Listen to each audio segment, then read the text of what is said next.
The difference between a good software person and a great software person is probably 50 to 1, huge dynamic range. Fear is the difference between 100K and 500K engineer. 100K engineer is not building the equity which can basically propel himself in future. 100K engineer always trade their time for money.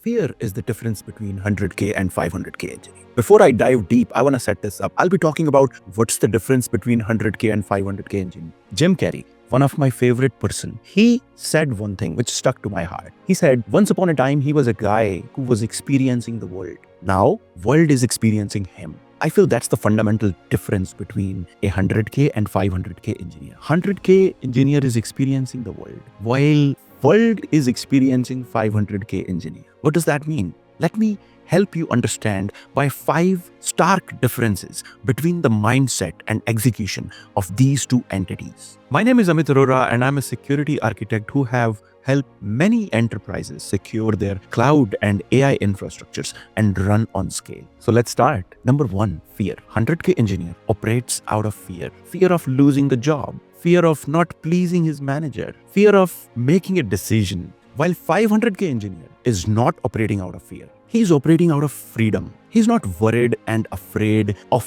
pissing someone off if he expresses his opinion. He does not flinch even a bit when he wants to make a decision about creating a massive shift and bringing the value. Like for example, if 500K engineer sees that this company's security posture needs to go from one place to another, he thinks about that large scale, that he can bring a problem and find a solution so that the whole business can be enabled, not solving one siloed problem of fixing IAM rules for the business unit A, B, or C. So that's the difference. The freedom with which 500K engineer operates creates value. Second, 500K engineer never trade their time for money. They don't chase money. 100K engineer always trade their time for money. In that process, that 100K engineer is not building the equity which can basically propel himself in future. They just do the job, solve some tickets. It's a very transactional relationship. While the 500K engineer is not looking for transactions. That engineer is looking for transformations. He solves the problem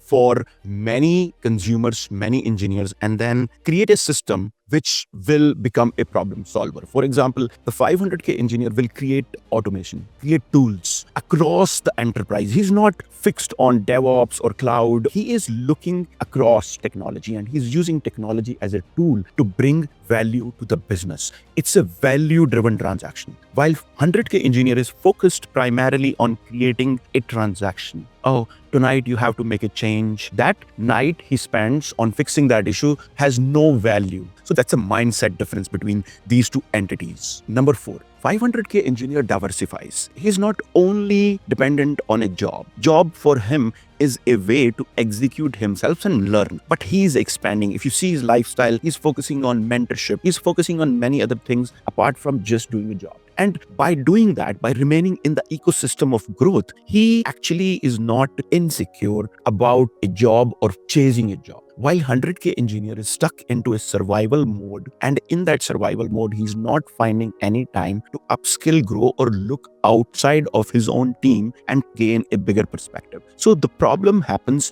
here is like 100K engineer, if he's on a DevOps team, he will be thinking, I'm a DevOps engineer. But in reality, you can be anything. You can be a security engineer, you can be an architect, you can be a manager, you can be anything. But you have put yourself in silos because of your mindset. The 500K engineer is not doing that. He is diversifying. You might see him investing, trading, building startups, mentoring people. He's expanding because he understands at the end, the creation of value is what matters. And then finally, 500K engineer enjoys. He knows what he wants, not only in the professional life, but also in the personal life. So it's a flywheel from where the joy transmits from one place to another. And that becomes the system of growth. It's a very inner-driven journey. So having a life, because having a life is also important. So these are primarily 5 differences. Thank you for watching. I appreciate all of you and your love you've shown me in my last videos.